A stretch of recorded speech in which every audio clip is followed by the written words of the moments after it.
Space, the final frontier. Actually, that's what a lot of people think when they hear something is going into space. That means the franchise is on the verge of death.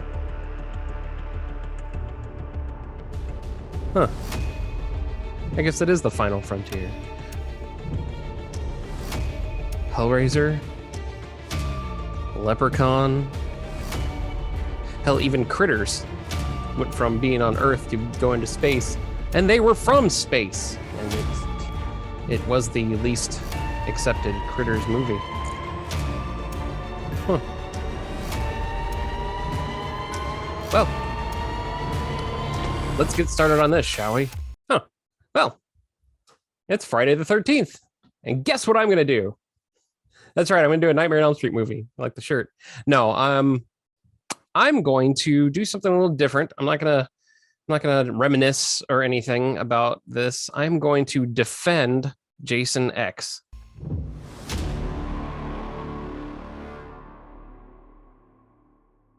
Jason X was released in 2001.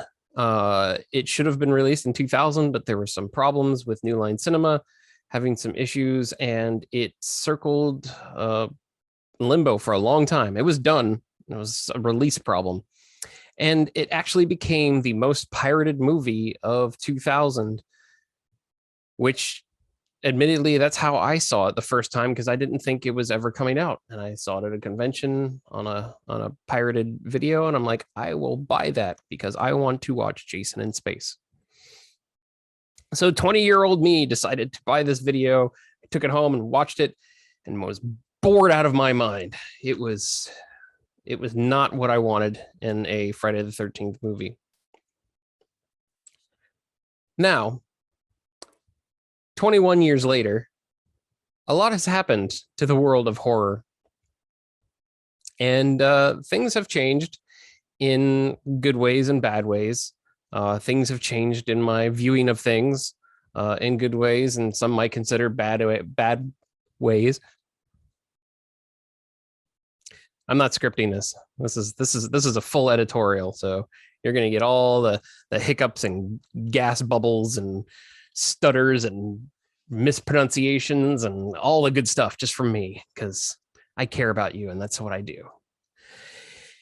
Anyway, this movie has changed from a 2000 movie that was just this horrible train wreck of a boring farce of this holy Friday the 13th franchise into I wouldn't say a cult favorite, but it's a very niche favorite amongst the fans. I'll put it that way. It has a lot of positives to it. Probably to equal out the negatives. And let's talk about those positives, shall we? The positives. I'm remixed now. Jason X takes place in two time periods, in 2010 and somewhere in the 23rd century, 24 or something.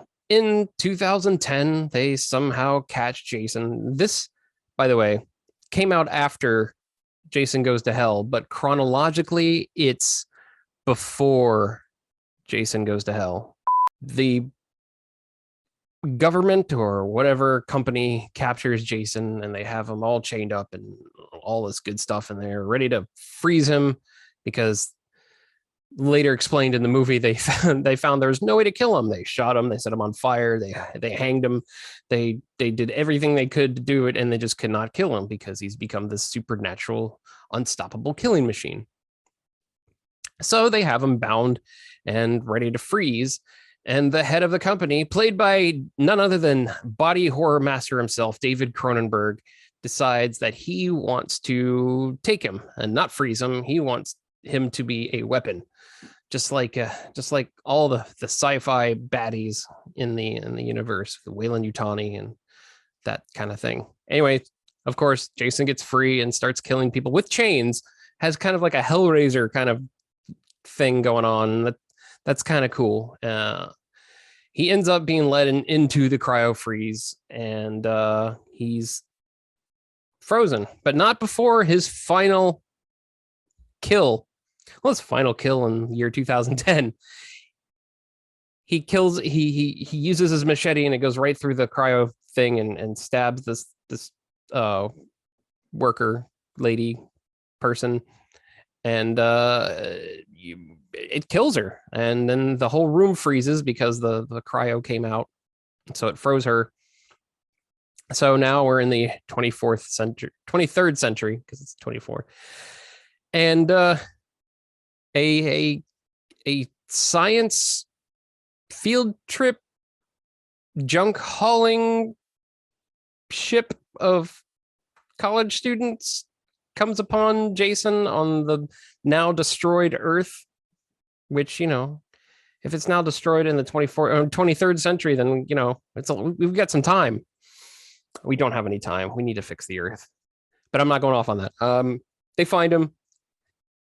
Well, they find this thing, this cryogenic thing in this side that's good salvage. And they also find the dead woman, who they think they can get some information out of using nanotechnology. So they bring her along, and they end up reviving her, because nanotechnology is the end all be all to science in science fiction. And Jason starts to thaw and become alive again, and he wreaks havoc on this ship in the middle of space. And that's kind of the premise of the movie. And it's not a bad idea. It really is not a bad idea. It has some story issues. It probably could have gone through a couple more rewrites before, they got it really. They probably could have had a hit on their hand. But it's not a totally bad movie. It's not the garbage movie I remember it from 21 years ago. It's rough to watch, mainly because, in my opinion, it's because of the film quality. It looks like it was made for Showtime, and sadly enough, Harry Manfredini's score is not good for this. He's scored every single movie, and he scored this one, but he used the same digital sound, like keyboards and stuff for the Jason X score. And by the year 2000, we want full orchestra, or at least orchestra sounding scores. This sounded like it came straight to video, or something from Dark Castle Pictures, or now the Asylum. It just seemed like direct to video quality. And that was my main gripe about this movie, is that it did not have the cinematic feel that the rest of the movies had. Even Jason Goes to Hell, made by the same company, made by New Line. This is when New Line now owned it, which is why you can't name the movies Friday the 13th, because good old Paramount won't let that go. It was still one of the worst quality in visual and audio that the series has shown. And it probably has a lot to do also with the visual effects. This is the first movie that in the series that used visual effects for killing, and it wasn't there yet. It was 2000. It was getting there. We were on the verge of being good with horror and CGI mixing, but it just was not there yet. Probably had to do with the lowered budget too, because at this point they wanted to throw out another Friday so they could get the hype up going for Freddy vs. Jason, but one that didn't really have anything to do with present time. So that's another reason for the premise of this movie. The kills were really good. There's some good kills. My favorite kill from the whole series, from the whole Friday the 13th series, is in this movie. And it's when Jason takes the scientist student and throws her face into the liquid nitrogen and slams it on the ground. Even though Mythbusters broke the myth, said it couldn't be done. And anyway, I digress. The kills were really good.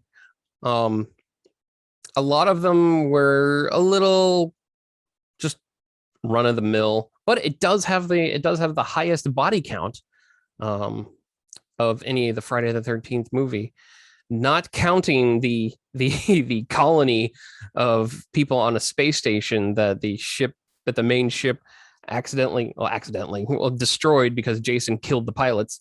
Like this, he just walked in and went, "Hey, I'm gonna kill you." He did not do that. He did it in his own Jason way. He didn't talk, and he obviously didn't sound like a Muppet. But that space station, had a few thousand people on it, but that didn't count. This movie, I think, had a body count of 28. It was either 26 or 28. Anyway, that's a lot of people. And it was mainly in one scene, well, two scenes. The scene in the beginning where he killed Cronenberg and his army men, and a scene when he finally gets loose in the cargo hold, and more army men or soldiers come out and get it, and he just picks them off one by one, and that had a really Aliens feel to it. Even though there was just one of him, it was like an aliens mix to it. In fact, this whole movie had a real alien inspired feel. All these people trying to get away from this one unstoppable killing machine, and it all ends in them trying to get to an escape vehicle, which doesn't go well. And it's very parallelic to Alien. I don't even know if that's a word, parallelic. Anyway, it's not perpendicular to it. I know that. It has Jason being Jason. It has Kane Hodder, which is the best Jason ever, which I think is funny because he is known for making Jason look menacing by making him do the Jason breathe, and you don't really notice that until Kane Hodder comes around in 6, from 6 to 10 or X, and he's got that breathing motion, which makes it funny because there are scenes where he's in non-air environments in this movie, and you just think, well, that's the breathing Jason, but he doesn't need to do that anymore. So anyway, I thought that was funny. Jason looked cool up until Uber Jason. I don't like the look of Uber Jason. I know it's supposed to look over the top and it's supposed to look like that, but I'll stick with zombie dirty Jason any day. This movie did terribly at the theater, and I can only imagine it was because of the piracy. People who saw it were like, I don't want to see this in the theater. I didn't like this the way it was. But it did massively well on the home market. When it was released on VHS and DVD, it basically tripled its production cost, which made it the most successful Friday the 13th in film history, in the film history of Friday the 13th. One thing I really caught on this one was the dialogue. The dialogue ranges from really cheesy, Friday the 13th dialogue to some good snappy back and forths. And I think we have Wes Craven to thank for that, because this is the first Friday the 13th that came out post Scream. So they needed to write in a post Scream type of horror environment where, people are more aware of the danger around them. They're more aware of something that could stalk them, could be killing them. They're not the mindless campers at Crystal Lake. They have a more refined way of thinking about things. And also the back and forth between the characters was great. Not just because of Jason, but it's because of who they were. One of the main characters, Janessa, she was the mouth of the cast. She always had some sort of witty retort or some kind of sarcastic thing. Even her final words on her death were stupid, and it was basically what people would use to quote about how they felt about this movie. Her final words were, "Man, this sucks in so many different ways." And as she was getting sucked out of into space through a grate, which they didn't show. I don't know if they had to cut it back for the ratings or if they just didn't have the money to actually make her kind of explode or whatever. But her lines were okay at some parts, really good at other parts, and just awfully bad in other parts. But it shows that they're trying, that they were trying to do something different. And that's what I applaud them for. That's what I applaud this whole movie for. They decided that they wanted to do something that wasn't a camp movie. They saw how hard it was to do Jason Takes Manhattan, or Jason Takes Toronto. He was only in Manhattan for real Manhattan for just the Times Square scene. But taking it into another genre, I think was a really brave idea, and it came out, I think, as good as it possibly could within the restraints of what happened, just how they had it made. Like I said, I think they should have gone through a little bit more rewrites, but I think they did so many rewrites. They're just like, this draft is our final draft, so we're going to go with this one. And it's okay. It's not a bad movie. Anyone that knows me knows I say I have a catchphrase, is I don't believe there are such things as bad movies, just movies that people don't enjoy. Because I don't think anyone sets out to go, I'm going to make a bad movie. I'm going to make a horrible movie that no one's going to like. And nobody does that. That's dumb. And I didn't like this movie. I didn't like this movie for the longest time, but I have the whole Friday collection. So I thought for Friday the 13th, I'm going to watch Jason X, because it's the one I don't watch at all. I watched Jason X less than I watched the remake, and I like the remake, but we're not gonna talk about that. I don't know why I'm doing this with my hands. I need puppets on them. Hello. They're the same voice. Anyway, it was a brave thing to do for a movie. It's a good attempt at doing a sci-fi movie with Jason in space. And using Alien as a template is not a bad idea. Having small corridors, separating people, having an android aboard who it's funny because she ended up being the ship's computer on the show Andromeda after this. I thought that was kind of interesting, because she was kind of like, she was plugged into the computer a couple times in Jason X, or maybe just once. I don't know. Going back, it's just it's a fun movie. It's a fun, dumb movie. It's no better than Jason Takes Manhattan. It's no worse than Jason Goes to Hell. It belongs in the Friday the 13th series of movies, and I'm glad it's there. It's something you can take your mind off. You don't have to worry about, what happened in the last movie, and are these people still survivors, or what does this have to do with the mythos? I mean, it's just a movie you can turn your series related brain off of and just watch the killings. Even though Uber Jason doesn't actually physically kill anybody when he's transformed into Uber Jason. I mean, he cuts off the robot lady's head, but that's not a kill because she's still alive, and everything else it happens environmentally. He causes it environmentally, but not intentionally to cause that kill. It's interesting how that works. And if you haven't watched it in a while because you did not like it, watch it now. Some things might surprise you, like it did for me. It's not the greatest movie, but it's definitely not the worst movie. And I had fun for this Friday the 13th video. I might do this for every Friday the 13th. I won't do Jason X every Friday the 13th, but every time Friday the 13th comes around, I might do a Friday the 13th movie, one that I really love, or one that I thought I loved, or one that I hated. Let me know which Friday the 13th movie you want me to do next time this fateful day comes around.